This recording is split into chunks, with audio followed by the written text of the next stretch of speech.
Un nouveau crime de guerre russe. Le 8 janvier, l'ennemi a attaqué le centre de Zaporijjia avec des missiles de croisière. 13 personnes ont été tuées, 620 ont été blessées, dont certaines grièvement. Pour la ville, cette attaque a été la plus sanglante depuis 2022, car les inhumains ont attaqué pendant la journée, espérant délibérément tuer et mutiler le plus grand nombre possible. Il est très difficile d'intercepter les bombes guidées, donc l'arme la plus efficace contre ces bombes planifiées est d'abattre leurs porteurs, c'est-à-dire les avions russes. C'est pourquoi Volodymyr Zelensky a demandé à nos partenaires de fournir à l'Ukraine des moyens supplémentaires de lutte contre le terrorisme. Système de défense aérienne que nos alliés nous ont promis lors du dernier sommet de l'OTAN. Zelensky l'a rappelé lors de son discours à la base aérienne de Ramstein, où s'est tenue cette semaine la 25e réunion du groupe de contact pour la défense ukrainien. Lors de cette réunion, Kyiv officiel y a présenté sa stratégie pour 2025, qui s'articule autour de 4 priorités. Stabiliser la ligne de front, renforcer les capacités de défense de l'Ukraine, renforcer la protection du ciel et des voies maritimes, et répondre de manière asymétrique aux tentatives de l'agresseur de prendre l'avantage par le quantité. Pendant Ramstein, le secrétaire américain à la défense Lloyd Austin, qui quittera bientôt son poste, a annoncé le dernier paquet d'aide de Joe Biden. On parle de 500 millions de dollars. Dans le même temps, l'actuelle administration de la Maison-Blanche n'a pas eu le temps de dépenser près de 4 milliards en armes pour l'Ukraine. Ces fonds seront gérés par Donald Trump. Les utilisera-t-il pour renforcer la position de l'Ukraine à la veille d'éventuelles négociations? La semaine dernière, le président élu des États-Unis a fait de nombreuses nouvelles déclarations à ce sujet. Qu'est-ce que cela signifie? Pourquoi le futur envoyé spécial de Trump a-t-il annulé sa visite en Ukraine? Et quelles nouvelles conditions le Kremlin a-t-il posées à la rencontre entre Poutine et Trump? Les scénarios d'Artem Koulia. À quelques pas des négociations. Je pense que des contacts préliminaires sont en cours. Que signifient les nouvelles déclarations retentissantes de Trump une semaine avant l'inauguration? L'Ukraine ne deviendra jamais membre de l'OTAN. Cela a toujours été clair. Quelles sont les positions des alliés et pourquoi le représentant spécial de Donald n'est-il pas venu à Kiev? Et dans quel point de l'accord de paix chercheront-ils des compromis dans l'administration Trump? Nous avons analysé les solutions les plus probables. Le 7 janvier, le complexe Mar-a-Lago en Floride. Le Congrès des États-Unis a officiellement confirmé la victoire de Donald Trump aux élections présidentielles. Et il donne sa première conférence de presse qui a fait du bruit dans le monde entier. Il est évident que Donald a décidé de commencer de manière provocante dans toutes les directions. Mais nous nous concentrerons sur ses déclarations concernant l'Ukraine. Lors de la conférence de presse, il a répété nombre de ses discours précédents dans lesquels il rendait ses prédécesseurs responsables de la guerre totale. Cette guerre peut devenir bien pire qu'elle ne l'est aujourd'hui. Mais il y avait aussi beaucoup de nouvelles thèses qui ont été diffusées par les médias mondiaux. L'une d'entre elles concernait la date de la fin de la guerre. J'espère 6 mois. Avec un peu de chance, beaucoup plus tôt que 6 mois. Cependant, après que les gros titres soient devenus viraux, il s'est avéré que Donald avait été mal compris car il répondait à une question de clarification. Quand pense-t-il rencontrer Poutine? Une autre déclaration très médiatisée concernait l'OTAN. L'Ukraine ne deviendra jamais membre de l'OTAN. Cela a toujours été clair. Vladimir Zelensky a réagi à cette déclaration retentissante. Rappelez-vous, vous savez, on a dit à l'Ukraine que les systèmes patriotes ne peuvent être et ne sont que dans les pays de l'OTAN. Eh bien, ou nous sommes déjà depuis longtemps dans l'OTAN, ou ne tirez pas de conclusions hâtives. Outrage ou plan mûrement réfléchi? Que signifient réellement les déclarations de Trump sur l'Ukraine et l'OTAN? En ce qui concerne l'adhésion à l'OTAN, il y aura de grandes batailles au cours de ce plan. Je pense que l'administration Trump acceptera toujours un moratoire temporaire sur l'adhésion. Moscou insistera sur un moratoire à vie et nous essaierons de dire quelque chose pour empêcher cela dans cet accord.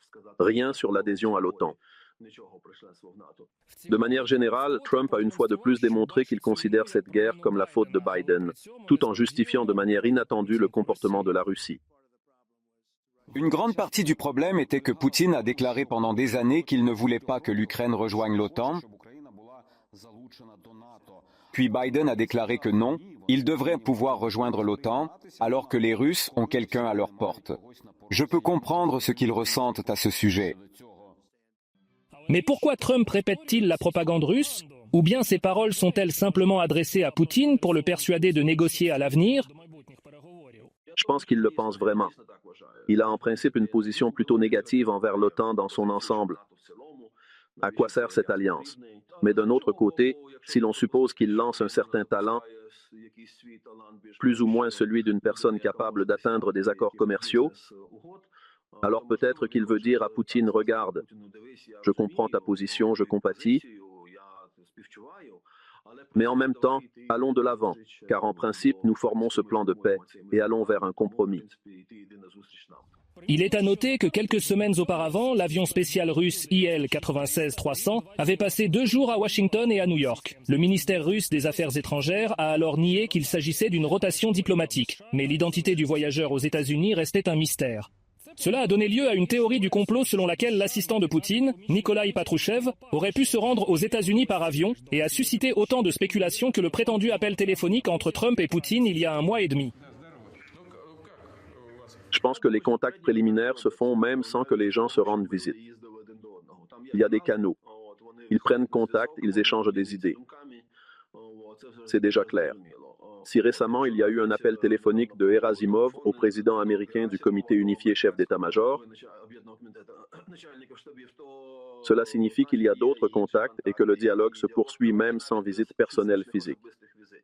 La semaine dernière, les négociations à venir sont devenues un sujet majeur dans la presse occidentale. Ainsi, Sky News a écrit qu'un accord de paix pourrait être conclu d'ici au Pâques, c'est-à-dire d'ici le 20 avril. À son tour, le Washington Post a noté que les prochaines semaines détermineront si l'Ukraine peut continuer à exister en tant qu'État souverain ou si la guerre sera finalement une récompense pour Poutine. La publication ajoute que le temps est une marchandise précieuse dont l'Ukraine est en train de perdre. Dans ce contexte, le représentant spécial de Trump pour l'Ukraine et la Russie, le général Keith Kellogg, a déclaré qu'il s'était fixé comme objectif personnel et professionnel, dans les 100 jours suivant l'investiture du président Trump, de trouver une solution pour mettre fin à la guerre.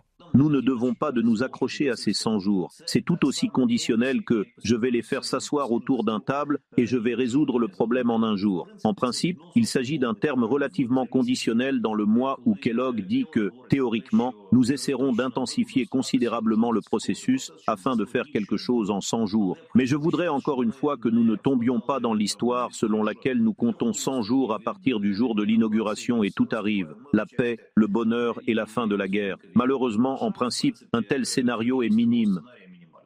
Il est remarquable que Kellogg devait arriver à Kiev au début de janvier, mais pourquoi n'est-il pas venu ?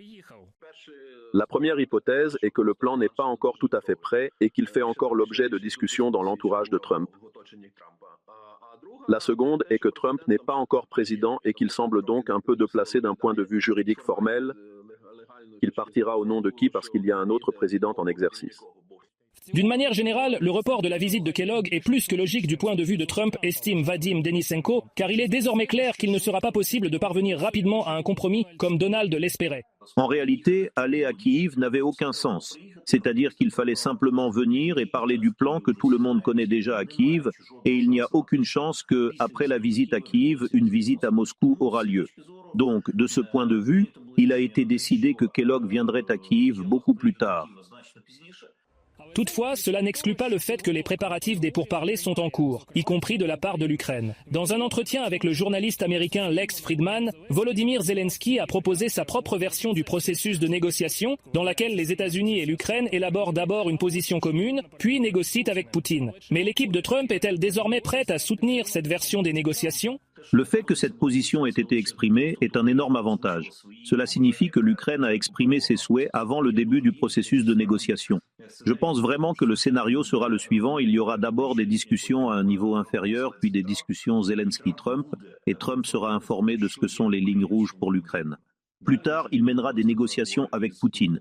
Selon le président, l'Ukraine a besoin de garanties de sécurité claires et efficaces de la part des États-Unis et de l'Europe et ne peut s'en passer.